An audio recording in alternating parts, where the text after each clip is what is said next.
Mwaramutse neza abateze amatwi ibiganiro bya Channel Jim Sport Update Time Show. Iki gitondo rero twaje kubagezaho amakuru agezweho ya siporo utasanga andi usibye kuri channel yacu. Iki gitondo rero ni ibiramutswe bivugwa muri siporo cyane utasanga andi mu Rwanda, muri Afurika ndetse no ku migabane y'isi isigaye, naho hari byinshi biba biramutse bivugwa cyane tugaruka tukagenda tubibabwira cyane. Bibutse rero iki gitondo haramutse byinshi bivugwa cyane ku mugabane w'i Burayi, ngira ngo ni ijoro ryari rikomeye cyane, ijoro rya Champions League. Ikipe ya Paris Saint-Germain yari yafashe urugendo ijya mu misozi miremire y'i Bavaria, akaba ari Bayern Munich yari yakira ikipe ya Paris Saint-Germain. Match yari ikomeye cyane, match yari akasha cyane. Match rero yaje kurangira ikipe ya Paris Saint-Germain inganyije n'ikipe ya Bayern Munich igitego kimwe kuri kimwe. Iyi match rero byaje kurangira ari ibitego ibitego 6-5 nyuma yuko umukinnyi bita Ousmane Dembele yaje kuba yitwara neza, aterekamo igitego cyane mu minota 5 ya mbere, maze ku minota 95 umukinnyi bita Harry Kane aza kuba aterekamo igitego cyo kwishyura igitego cya Paris Saint-Germain, aza kuba aterekamo neza cyane, birangira ikipe ya Bayern Munich bidasubirwaho igiye ku mukino wa nyuma wa UEFA Champions League bidasubirwaho.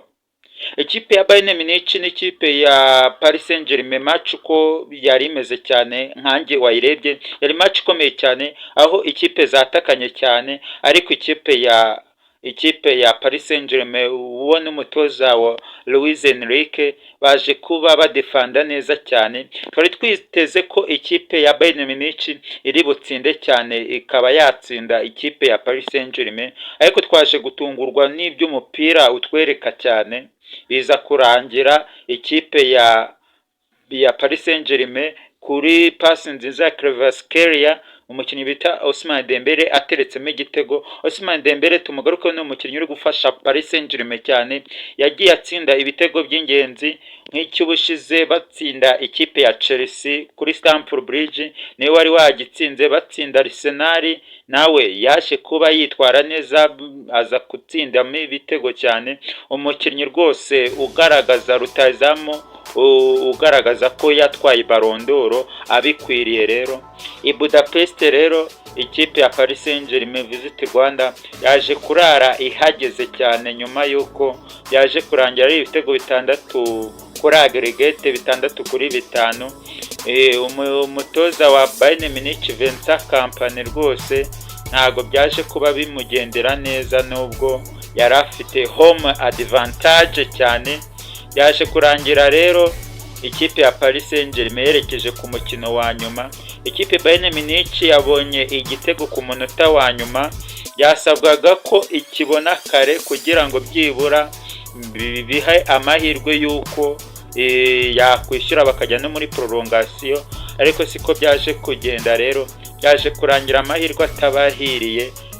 Twaje kubona experience y'umutoza mukuru ariwe Luis Enrique yamurushije kudefanda cyane, biza gutuma ikipe ya Paris Saint-Germain domina umukino, ihagarara neza, bakora defense neza, biza kurangira umukino bawurangije bitwaye neza, bajya ku mukino wa nyuma. Reka amakuru yacu rero mbibutse bakunzi bacu no gukora subscribe mugakora like. Reka tugaruke hano mu Rwanda rero. Hano mu Rwanda rero ikibugo bita Rayon Sport cyaje kuba gitungurwa cyane n'ikipe ya Muhanga iri mu makipe azamanuka cyane, biza kurangira ikipe ya Muhanga itsinze Rayon Sport igitego kimwe ku busa. Rayon Sport yasabwaga gutsinda kugira ngo ikomeze izamuka muri kuruse y'igikombe, ariko umukino ikiwutsindwa yaje kurangira ivuye muri kuruse y'igikombe. Ubwo Rayon Sport ni ugutegereza ubutaha, akazashakira mu butaha uko bizaba bimeze, naho ubundi byanze byabaye ibyanga igikombe bakivuyeho. Bibutse umukino rwose rutahizamu ukomeye cyane watsinze ibitego byinshi bita Forenganye yahavunikiye cyane, yagize imvune ikomeye cyane, abaganga bamuheka kuri Brancard aho biri kugaragara rwose ko rutahizamu wa Rayon Sport bita Nganye byanze rwose. Rayon Sport ni ugushaka undi rutahizamu uzabafasha cyane. Biri kugaragara ko uyu rutahizamu nyuma y'uko imvune yagize muri shampiyona ikomeye cyane yaje kuba imusubira cyane, bongera kuyitoneka cyane imvune ye. Biri kugaragara ko azajya kuyivuriza iwabo hanze. Bakunze ba Channel Jimmy Sport Update Time Show, aka kanya nibyo twari tubafite muri siporo. Reka mbifurize kugira umunsi mwiza. Ciao.